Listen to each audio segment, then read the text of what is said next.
Olá, Júlio. Jingle, quer com renas ou sem renas? Com renas, Com claro. renas. Pronto. Feliz Natal Já chamei 5 e a sexta sou eu. aos nossos ouvintes do Amoré e aos outros também, sem ser do Amoré. Exatamente. Aqui estamos. Nós agora, deixe-me ver, que eu baralho-me sempre nas horas, não é? Ou estamos a ser ouvidos no fim da consoada, não é? É à 1 da manhã. Não é? Exato. Não é? Ou então... Antes do grande almoço. Antes da roupa velha. Da roupa velha, sim. Por amor de Deus, há tanta gente que não come, mas pronto. A roupa velha é um clássico, por isso é que eu disse. Eu gosto muito de roupa velha. Adoro. Eu aliás, estou à vontade para dizer isto porque enquanto meu pai foi vivo, não entrava bacalhau lá em casa porque ele não gostava, portanto. Não havia nem na véspera nem no dia. E o Júlio aposto que ficava contente. Por acaso, bom, eu bacalhau sempre gostei muito, não é? Mas essa era a minha fase ainda monogâmica com carne, não é? Eu só comia carne, não é? Portanto... essa frase foi muito boa. Depois passei a cometer adultério e hoje em dia até como mais peixe do que carne. Não é? E Faz com bem, prazer. faz Mas bem. levou-me tempo. Não vou enganar ninguém, levou-me tempo a ter prazer. E, portanto, estamos em plenas festividades. Estamos em plenas festividades e, claro que também fomos tocados pelo espírito de Natal, não é? Exatamente. Sendo que, enfim, há sempre uma visão mercantilista, há sempre o lado comercial. Isso há. Sempre, não é só no Natal. Não, pois não. Daqui a mês e meio está aí o top one disso, que é o Dia dos Namorados. Sem Não dúvida. é? sem Se há dúvida. invenção da sociedade de consumo, é o Dia dos Namorados. É, tem razão. Depois queixam-se que o amor está como está. Bom, mas hoje decidimos pegar num filmezinho, um anúncio que enterneceu o mundo inteiro. O de um velho homem solitário que tem o seu cão, é polaco. Está frio sempre, não é? Há neve, está frio, não é? Eles... Pois sempre não digo, mas Pois, muitas mas vezes sim. passa essa ideia, claro. O meu filho mais novo já esteve na Polónia e afiançou que a coisa não era para qualquer um. Claro, é para bater o dente mesmo. E então vemos acho que podemos contar, não é? Porque ainda assim as pessoas podem... Quem não viu vai ver... Eu, por exemplo, culpado me confesso, eu partilhei no Facebook, Pronto. mas quando eu partilhei já tinham partilhado milhares e milhares de pessoas. E o que é que se vê acontecer na vida deste velho homem solitário? Ele decide aprender inglês. Nem mais. Chega a um caixote, um grande caixote, não é? Com os manuais e com... E eu quase que me arrisco, não sei hoje em dia como é que as coisas se fazem, mas aquilo é praticamente aprender à moda antiga, não é? Palavra por palavra, e depois ele tem uma ideia deliciosa que é pôr no fundo, como é que vocês chamam aquilo? Post-it? Um post-it, sim. Post-it que é com o nome em inglês, é uma magnífica maneira de aprender, não é? Você olha para a janela e tem lá o window, por exemplo, ou seja o que for, ou no cão tem dog, ou o que quiser, não é? E, portanto, temos desde logo algo que internece porque, penso eu, ficamos com a sensação de que aquilo exige esforço, porque a aprendizagem de uma língua nova em alguém que já tem uma idade avançada não é pera doce. Todos nós já verificamos que os nossos pimpolhos podem aprender 3 ou 4 línguas com a maior das facilidades. Há até aquele provérbio nada agradável que diz que... Burro velho não aprende línguas, não é? Pronto, aí está. Agora, isso, portanto, desde logo dá-nos assim, pelo menos a mim deu uma sensação de, olha, isto é bom. Porque, na realidade, o provérbio não é verdadeiro. Tirando, quando aplicado a mim, e isso mesmo só a primeira parte, o burro. Porque eu ainda consigo aprender uma língua ou outra se me esforçar. Mas é a noção cada vez mais importante no mundo em que vivemos, muito envelhecido, que os idosos, que os mais velhos, não perderam capacidade de adaptação e não perderam capacidade de aprendizagem, logo, de adaptação a este mundo que mudou vertiginosamente. Não precisamos de ir mais longe, basta-nos ver a questão da tecnologia. E a maneira cruel como, de vez em quando, nós de uma forma subreptícia, decretamos que os mais velhos são um novo tipo de analfabetos. Porque não controlam todas as maquinetas, etc, etc. Não é? Portanto, E isso já leva a uma certa discriminação, não é? pois leva. Uma certa não, uma valente discriminação. Uma valente discriminação. A vários níveis, diga-se. Nem mais, porque, pelo contrário, a tecnologia, quando adaptada aos idosos, e estou a dizer aspectos até prosaicos, como teclas maiores, etc., pode e é uma enorme ajuda para os mais velhos, por exemplo, nas questões da solidão. Porque não é só, e isso já é de uma importância extraordinária, não é só o Skype para a família que está noutro país ou longe dentro do mesmo país, é o manter-se a par do que vai pelo mundo, tudo isso, quer dizer... Olha, peço imensa desculpa porque, embora tenha publicado a notícia, esqueci-me da localidade. Por exemplo, nós temos um concelho em Portugal que está a desenvolver um projeto em que drones levam refeições a sítios muito isolados onde há um conjunto familiar idoso ou alguém sozinho. E eu primeiro olhei de lado e depois fui ler o artigo e está lá escrito, atenção, que isto não é para substituir o contacto humano. Porque há apoio domiciliário, em termos de higiene, em termos de falar com as pessoas, etc. Mas, além de tudo isso, a tecnologia é utilizada para que, com mais facilidade, possa chegar rapidamente, seja uma refeição quente, seja medicação, etc. Magnífico. Sim, mas tem razão, nada pode substituir o contacto com o outro. Por isso é que eu torci o nariz primeiro desconfiado. Pensei assim, se isto é para substituir gente, não me levarás contigo.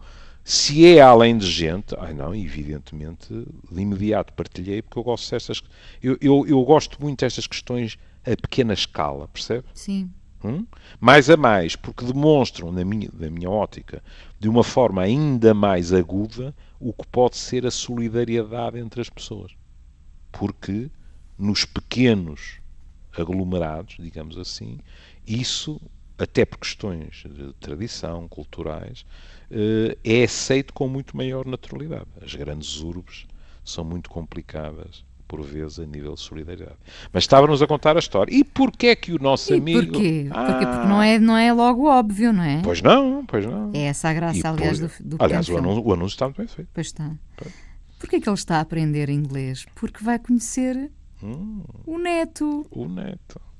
Que está na Loira Albion e que ficamos com a sensação que já nasceu na Loira Albion.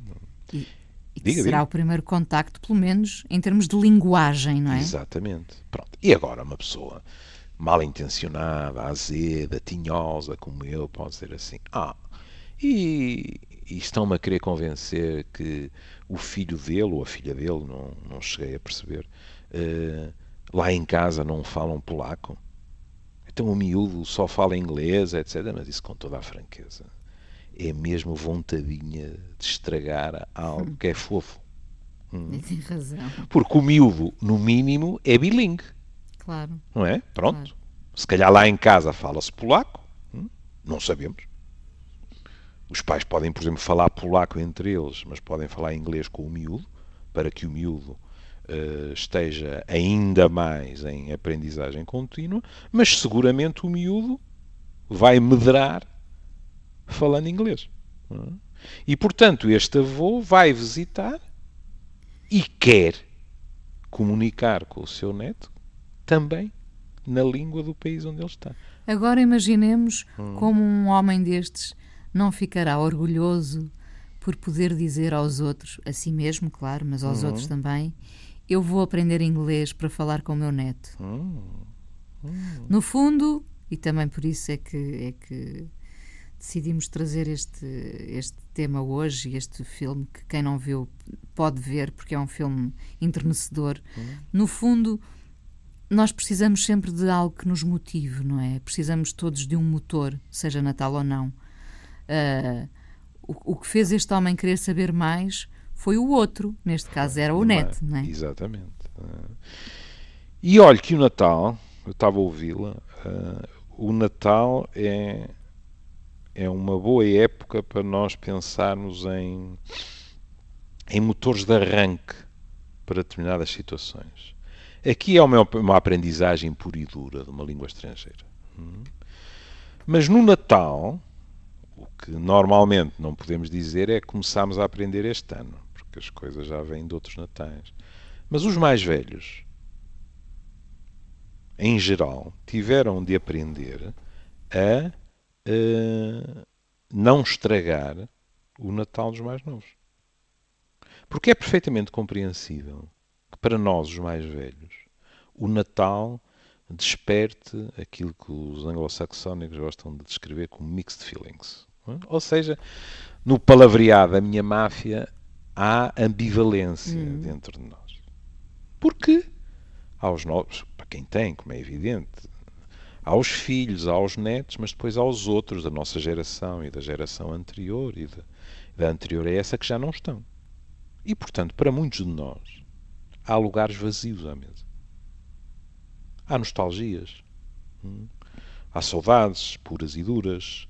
Há retratos que nós fitamos e que pensamos há 20 anos atrás, por exemplo, ainda estavam sentados naquela cadeira, se a casa é a mesma.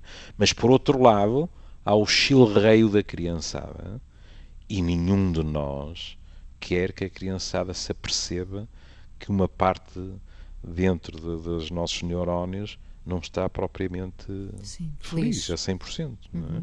E, portanto, nós também temos que aprender, de uma certa forma, a... Eu estava a recuar, mas é exatamente isso. A dosear as emoções. A dosear as emoções e enganá-los.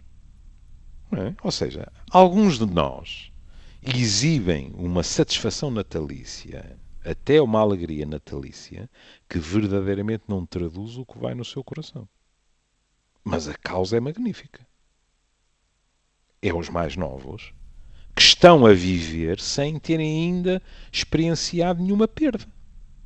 E, portanto, se quiser, estão a ter os natais dos quais nós temos saudades. Não é? E, portanto, compreende que isto seria muito complicado. Significa que sempre o conseguimos? Não. Olha, e sabe como eu venero a memória de meus pais. Portanto, não há aqui crítica. Mas meu pai ficou tão abalado com a morte dos meus avós que é verdade que eu também já era um adolescente, não é? Já tinha... Quando o meu avô morreu, eu teria por aí 12, 13. Quando minha avó morreu, o pai já 18, não é? Mas, de qualquer maneira, eu e minha mãe sentíamos de tal forma que para ele era doloroso que o jantar de Natal, pronto, o nosso círculo familiar também era muito restrito, não é? O nosso jantar de Natal, mas podíamos sair, havia mais família, e nós não saíamos. Jantávamos entre nós, não é? E não havia praticamente referência ao Natal. Não é? Não havia. Não havia. E isso tinha, como habitualmente, a ver com a proteção de minha mãe em relação ao meu pai. E, portanto, eu não estou a julgar ninguém. Estou a dizer que alguns de nós são mais competentes, digamos assim, a afivelar uma cara de teórica satisfação absoluta e outros menos capazes de o fazer. Na minha profissão ouve-se muitas pessoas dizerem depois, quando chego a casa, é que me posso dar ao luxo da nostalgia, das recordações, etc. Pronto, tudo bem.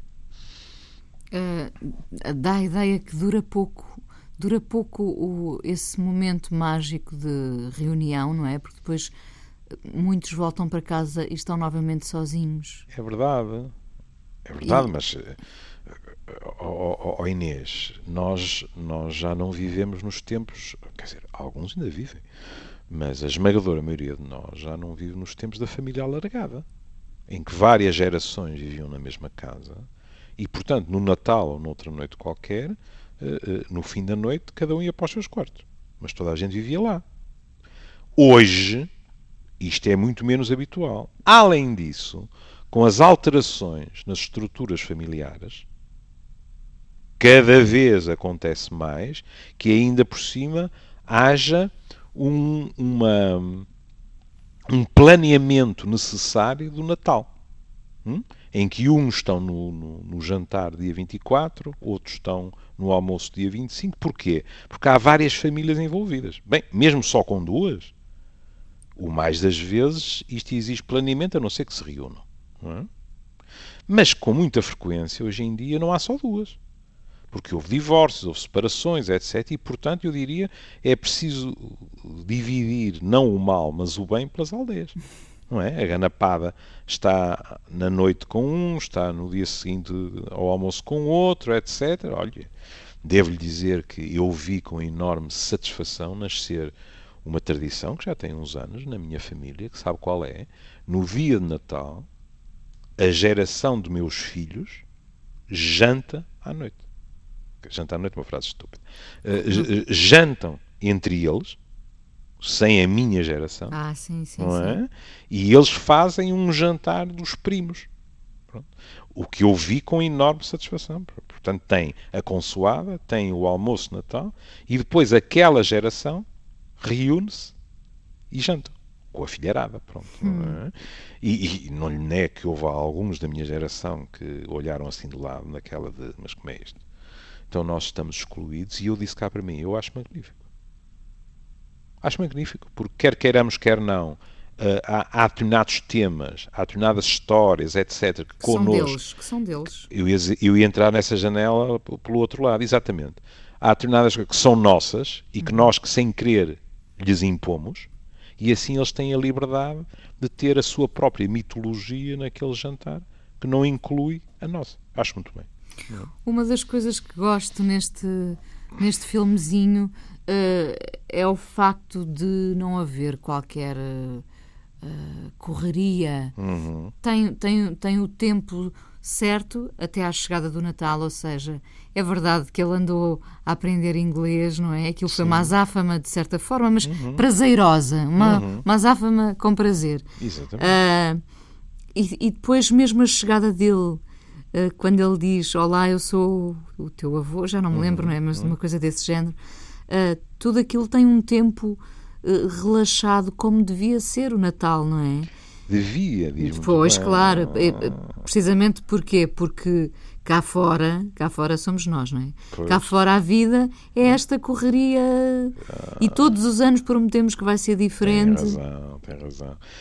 Como se dizia no meu tempo, que a fórmula agora não é a mesma, meia culpa, meia máxima culpa. Já houve natais em que, durante a véspera de Natal, eu estava de joelhos a pedir a alguém que não fechasse a loja e coisas desse género, porque ou não tinha comprado as prendas todas, ou não tinha, entre aspas, porque não são verdadeiras multas, mas pronto, mas não tinha comprado ou o queijo da serra que me tinha calhado, ou o bolo rei, ou isto ou aquilo, é verdade. Pronto. Mas isso também tem muito a ver com algo que não acontece só no Natal, que é a nossa tendência para deixar para os últimos dias as coisas. Não, claro, e todos fazemos isso, não é? Nos impostos, em tudo. Sim, não é? sim. É só que ainda continuamos presos a esta obrigação de arranjar qualquer coisa, não é? Nós não sei se encontramos prazer real nesse momento da oferta. Não sei, sabe que isso depois também invade o próprio ritual. Já temos falado disso, por exemplo, a questão das prendas. Cada família tem a sua maneira de fazer as coisas e, portanto, sob certos aspectos, mas lá estou a cortar as unhas rentes, sob certos aspectos, eu dizer ritual nem é muito adequado. Mas, por exemplo, nós, em geral, damos as prendas depois da refeição. Mas, havendo muitos adultos, é muito difícil evitar um certo ritmo frenético de prendas, sobretudo para a ganapada. E isso a mim sempre me custa. E a Inês sabe isso porque há anos que me ouve aqui resmungar. Porque custa-me muito ver crianças atarantadas com uma prenda na mão, outra à esquerda, outra à direita, sem saberem se são de acabar de abrir aquela, se são de avançar para a outra e tal, acabam por não saborear as coisas como devem ser saboreadas. E aí vai um bocadinho realmente contra o que a Inês dizia, quer dizer, se isto é um tempo desejavelmente de família, de paz, etc., não deveria ser um tempo de pressas, fosse a que nível fosse. Embora aqui eu queira abrir uma exceção e dizer, se o dia acabou por ser complicado, se não comemos nada à meia da tarde, eu admito perfeitamente que nos atiremos com muita pressa ao bacalhau. Porque se estamos com fome, acho mais que justo que avancemos. Pronto. Mas o resto, eu tenho sempre a fantasia e a realidade, porque connosco é assim, que depois aquela mesa seja a rampa de lançamento, não de um foguetão, mas das conversas, dos risos, dos pequenos grupos. A melhor parte, portanto. Pronto, é exatamente a melhor parte, que depois se prolonga, como compreenderá. Com o passar dos anos, eu, por exemplo, começo a pedir escusa cada vez mais cedo. Não estou muito para grandes noitadas e tal. Mas isso é qualquer coisa que também não é demasiado grave. Não é tanto a quantidade do tempo, é a qualidade do tempo. E passa muito pela mesa, claro está, não é? Passa muito pela mesa, é evidente. Quer dizer, vamos lá ver. Uma refeição, não é comer. Uma refeição não só tem um enorme valor simbólico em termos de comunicação, como se ainda por cima nós pudermos dizer a seguir que estava muito bom, sem estarmos a ser hipócritas para a dona da casa, porque estava uma catástrofe, mas estamos a ser bem educados, é evidente que isso também contribui, não é? Por que não? Claro. Não é? E daí, aliás, não é raro a conversa também andar por esses lados, não é? De, as tuas rabanadas estão cada ano melhores. Não estão. Nunca houve essas conversas. Eu fico maravilhado. É de formação profissional. Não, este ano não estão boas que eu tive que fazer à pressa. Estás completamente enganada. Estão magníficas. Como é que tu consegues? Aqui há um toquezinho de vinho do Porto e tal. Pronto. E tudo isto, digamos assim, que aparentemente é de uma frivolidade extraordinária, não. São as pessoas, sob certos aspectos, a afagarem-se umas às outras. Não é só com a mão que podemos fazer uma festa a alguém. É com um pequeno elogio a isto, a aquilo, aquilo outro, o bacalhau. Outra coisa que Silva. Que magnífica posta e tal. Não é? Que magnífica posta. Onde é que tu arranjas isto? Eu vou sempre àquela. Has de me dar o nome que eu e tal e tal. Pronto, isto faz parte, digamos assim, daquilo que é o convívio à mesa. No Natal e fora de Natal. No Natal e fora de Natal. Quer dizer, aquilo que comemos, não vou dizer aquela frase sinistra, que é para não estragar o Natal a ninguém, de que somos o que comemos, não é? Porque isso é uma frase de cautela. E verdadeira, nós devemos ter cuidado com o que comemos. Não é? Agora, o que comemos é parte, e como comemos, é parte integrante da relação entre as pessoas. É verdade. Sempre foi assim. E, infelizmente, tem vindo a deixar de ser assim. O próprio prazer de comer. Porque, como a Inês sabe tão bem como eu, o prazer de comer não é compatível com comer à pressa. Claro que não. Porque isso não permite o saborear, seja no comer, seja no beber, diga-se passagem. Pronto. Não permite o saborear. E isso é um dos prazeres que nós também, eu acho, devemos cultivar. Sem dúvida, sem dúvida. E como eu digo, sim, no Natal e fora do Natal, não é? No Natal e fora do Natal. Esses pequenos cuidados, essas lembranças, esses piropos à mesa, não é? Caem sempre bem. Caem sempre bem.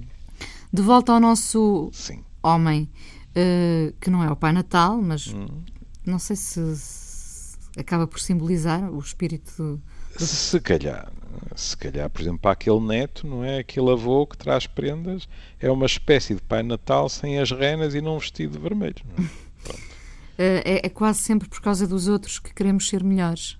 E neste filme, e para nós portugueses, não só, mas para nós portugueses, há algo de muito atual, que é a quantidade de pessoas que hoje em dia, para se reunirem no Natal, têm que se meter em aviões, em barcos, em comboios, etc. Isso sempre foi mais ou menos assim, não é? Hoje em dia as pessoas viajam mais, não é? Exato, Mas os nossos imigrantes sempre vieram de carro, longas viagens. Nem mais, às vezes com desfechos trágicos. Pois, é verdade. A Inês sabe tão bem como eu que há até um troço de estrada que muitos apelidam de Estrada da Morte, sobretudo em relação aos portugueses.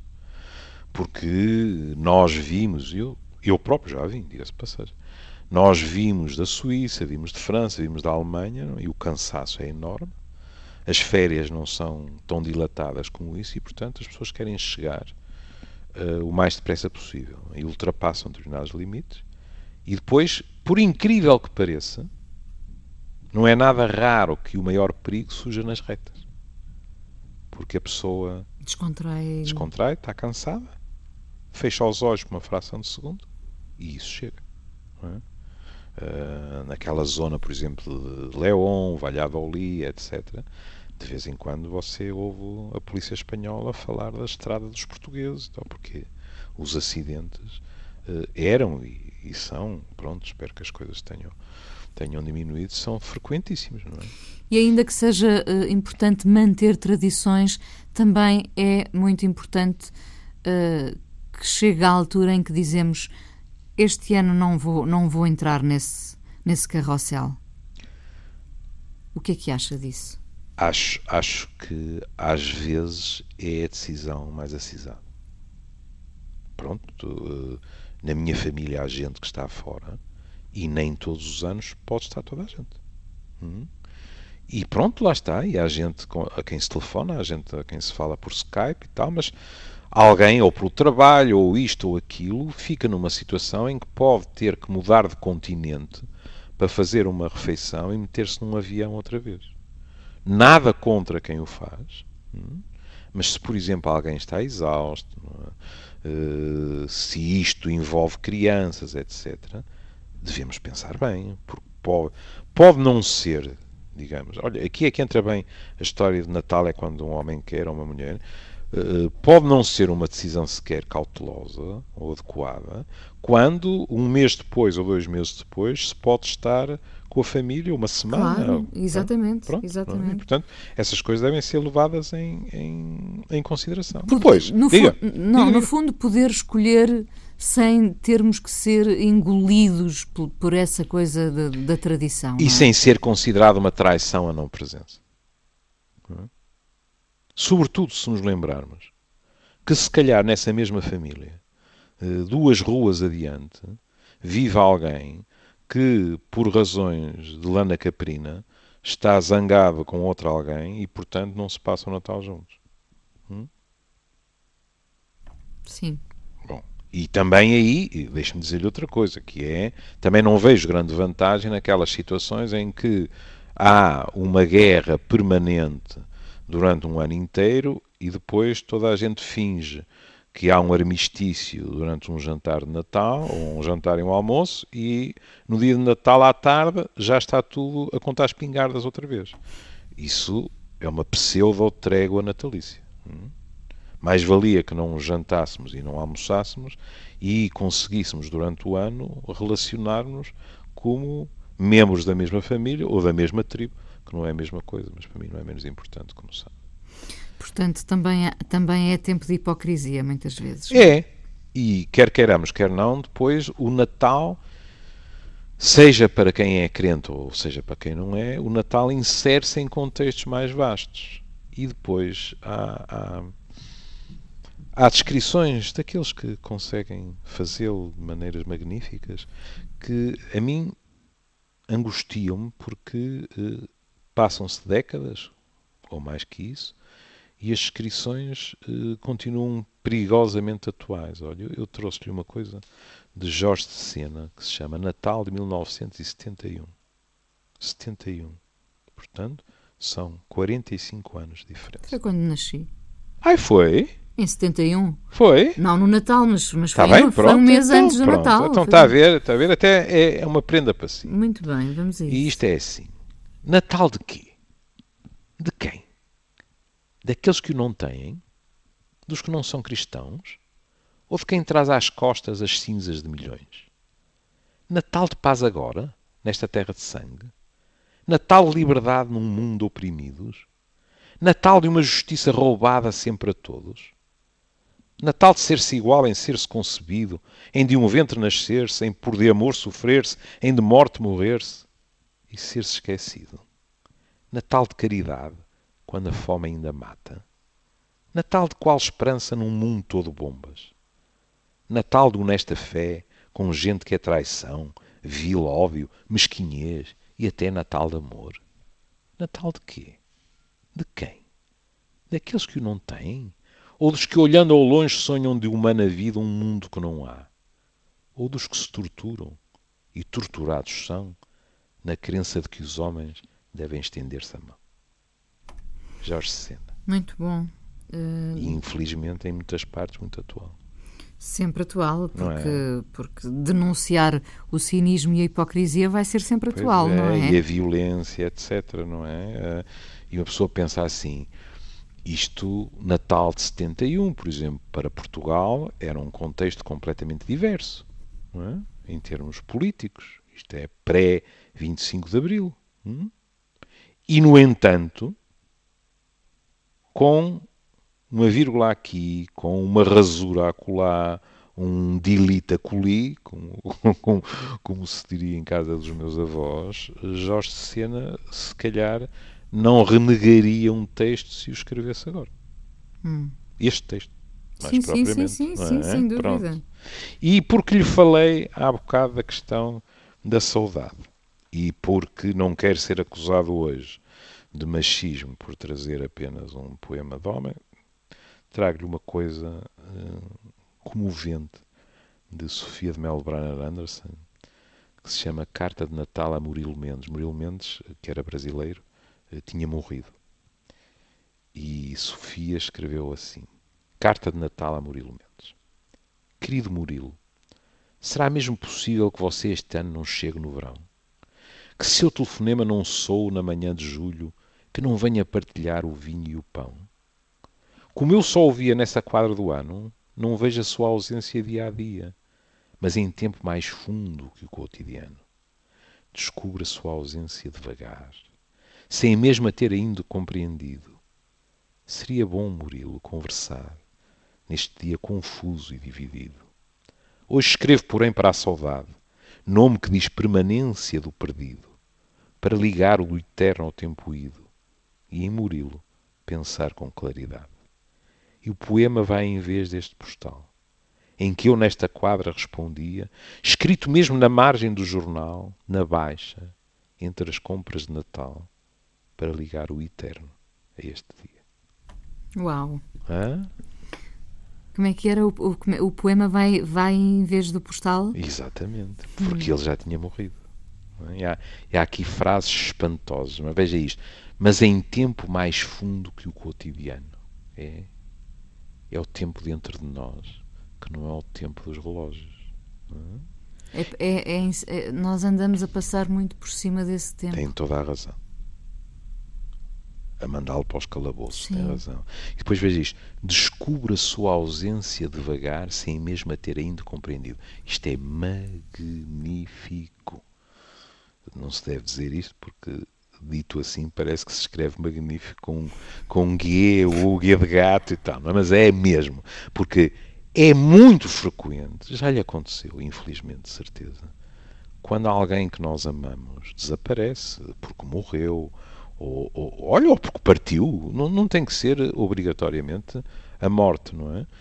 Esta ausência, nós vamos nos apercebendo dela devagar. E alguém diz lá, ao Messa, o tipo de Natal fica ainda mais louco do que fora da época natalícia. A pessoa não está, nós sabemos que não está. Não é assim. Porque a pessoa muitas vezes não está, e como é o caso aqui no poema, pronto, aqui porque era alguém que vinha, que não estava sistematicamente aqui, embora, se não estou em erro, Murilo tenha morrido em Lisboa, mas que vinha de vez em quando, não é? Mas mesmo as pessoas que nós vemos no cotidiano, nós temos a noção que naquele momento a pessoa não está, mas está no dia seguinte, horas depois. Mas depois alguém partiu e nós apercebemos-nos que a pessoa que partiu e que não vai voltar a estar, não vai voltar a ser vista, não vai voltar a telefonar, o que quiser, isto é algo que nós realmente descobrimos devagar. A pouco e pouco vamos reconhecendo essa situação. E ela diz sem mesmo a ter ainda compreendido. Esta noção de, mas porquê é que isto aconteceu? E na morte, mesmo assim, é mais fácil compreender, não é? Mas quando a ausência é dos vivos, é difícil. A pessoa pergunta-se que forças externas ou internas é que nos separaram, não é? Porquê é que Sofia não pode estar alegremente a fazer as suas compras de Natal, sabendo que depois, ao chegar a casa, vai dizer: ainda tenho de escrever o postal ao Murilo. E não.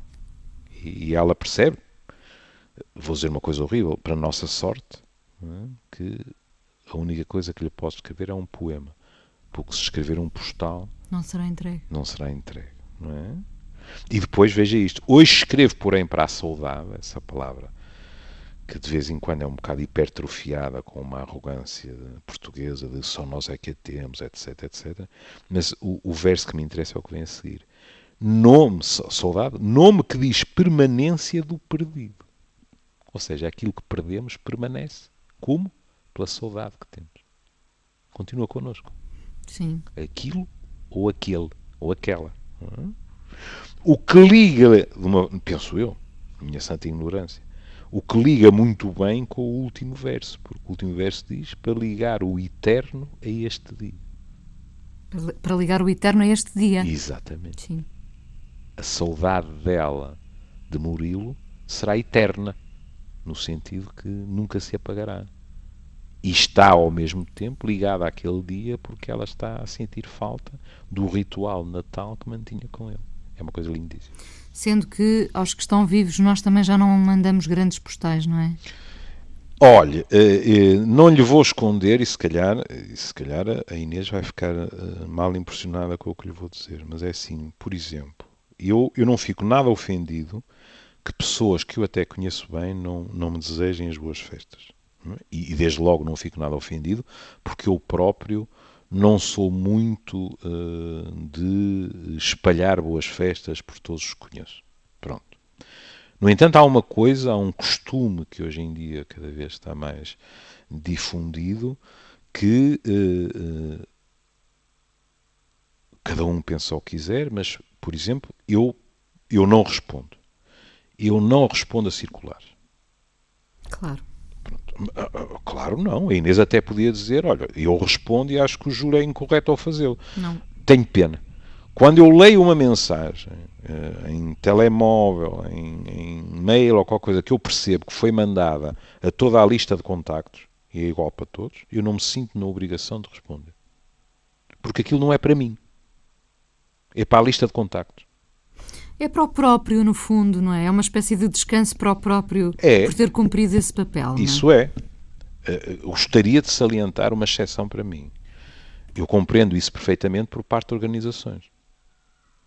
Claro. Para os clientes, etc. Agora, de pessoa para pessoa, alguém que eu conheço razoavelmente bem mandar-me a mesma mensagem que mandou para mais de 300 pessoas, não me ofende. Se for um amigo próximo, confesso que fico um bocado surpreendido. Prefiro que o amigo não me mande nada do que me manda realmente uma circular, não é? Mas não me ofende, mas não me sinto minimamente na obrigação de responder. Nem sequer tenho vontade de fazer. É curioso porque o ano passado, por exemplo, já recebi muito menos dessas mensagens gerais, porque até aí o Facebook veio... de certa forma... É verdade. E presumo também o Twitter, etc. Cumprir esse papel de fiquem lá todos com as boas festas, não é? É verdade. Olha, e desde logo é muito engraçado porque aqui há meia dúzia de anos eu recebi SMS que diziam assim: estou-te a mandar, pessoais mesmo, estou-te a mandar as boas festas hoje, faltavam para aí 3 dias para o Natal, que é para evitar o engarrafamento que depois a mensagem não chega, não é? E isso acontecia. E eu compreendo as pessoas e ficava muito grato e respondia porque é que há de ter mais valor mandado no dia do que 2 dias antes. Mas hoje em dia as coisas ainda estão mais difusas porque uma data de pessoas mandaram-me por Facebook. Já mandaram. Já mandaram? Pois, claro. Começaram a mandar há uma semana atrás. Claro, não claro, é? claro. E pronto, eu fico muito grato e também respondi por Facebook. E, portanto, tudo isso já ficou despachado, digamos assim, não é? E, aliás... São outros ciclos, vivemos outros ciclos. Não sei se lhe acontece o mesmo, mas, por exemplo, os circos em que eu me movo dizem que de ano para ano recebem menos telefonemas clássicos de boas festas. Sim.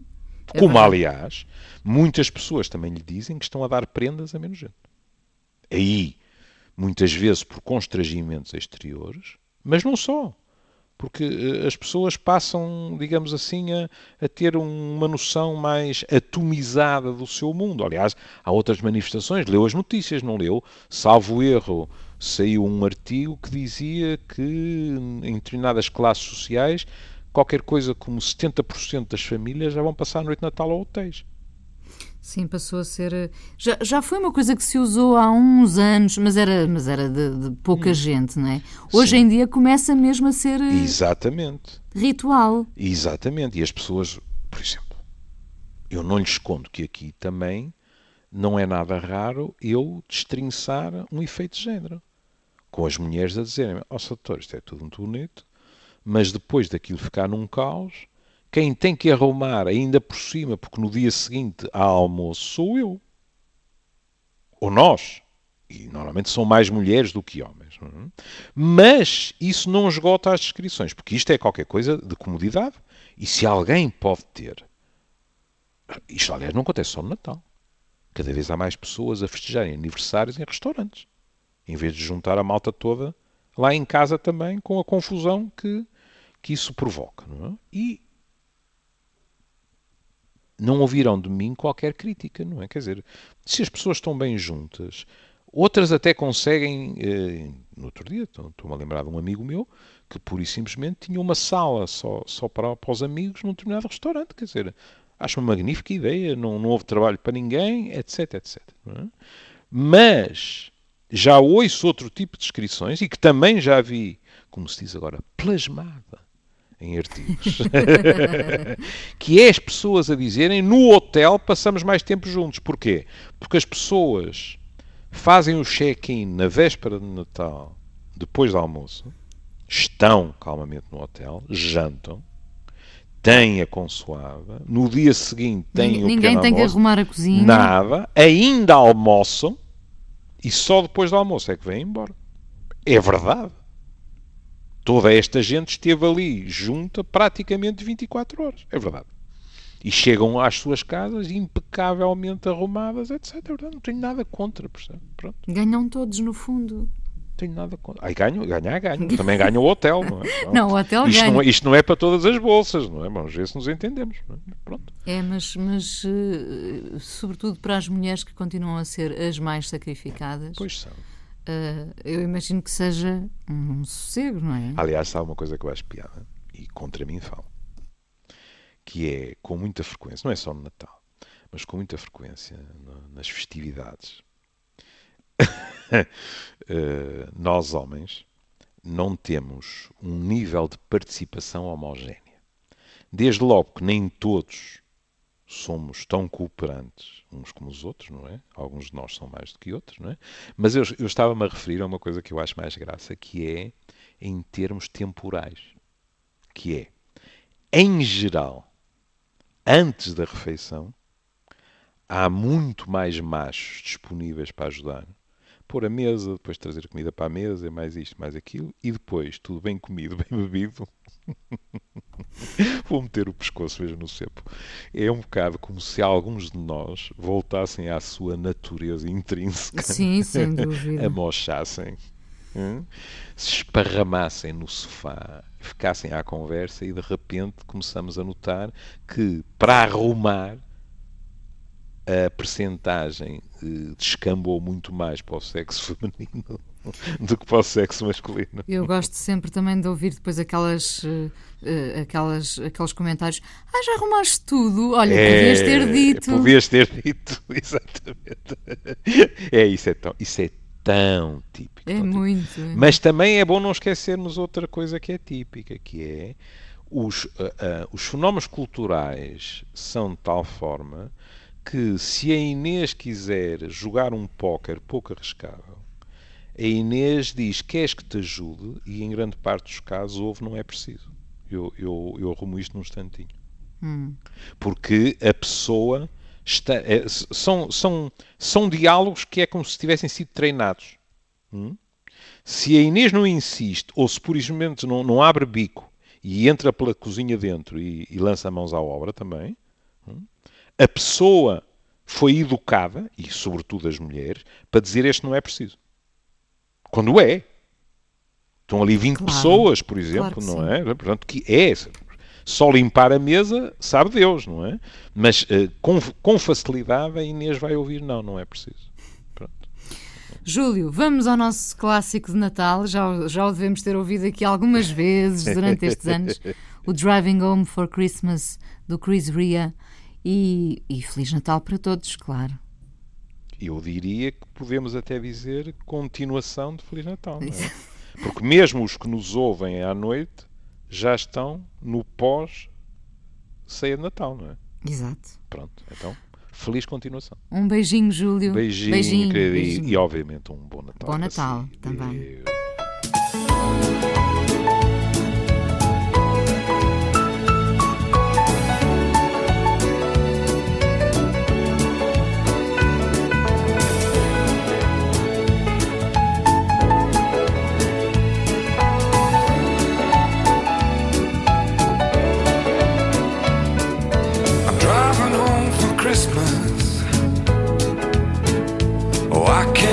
To see those faces. I'm driving home for Christmas, yeah. Well, I'm moving down that line,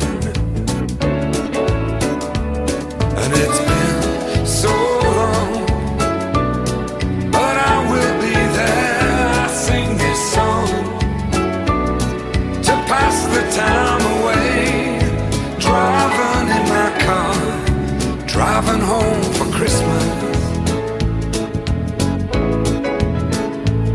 It's gonna take some time, but I'll get there. Top to toe in tailbacks. Oh, I got red lights all around, but soon there'll be a freeway, yeah. Get my feet on holy ground.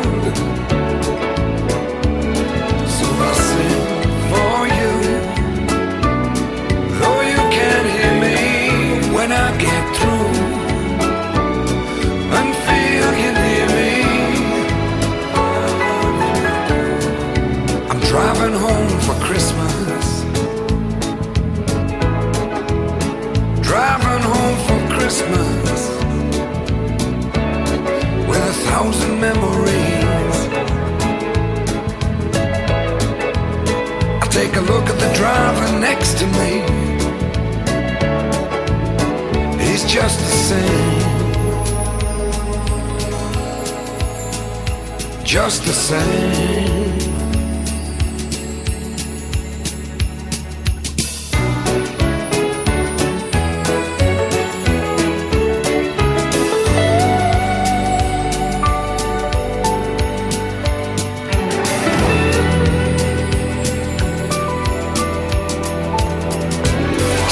Towing tailbacks. Oh, I got red lights all around,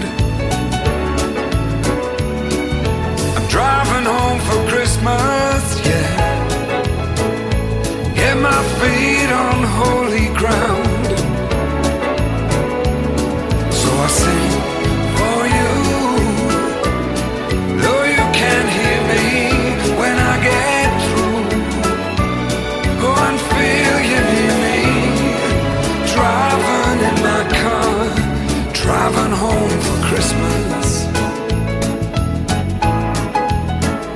Driving home for Christmas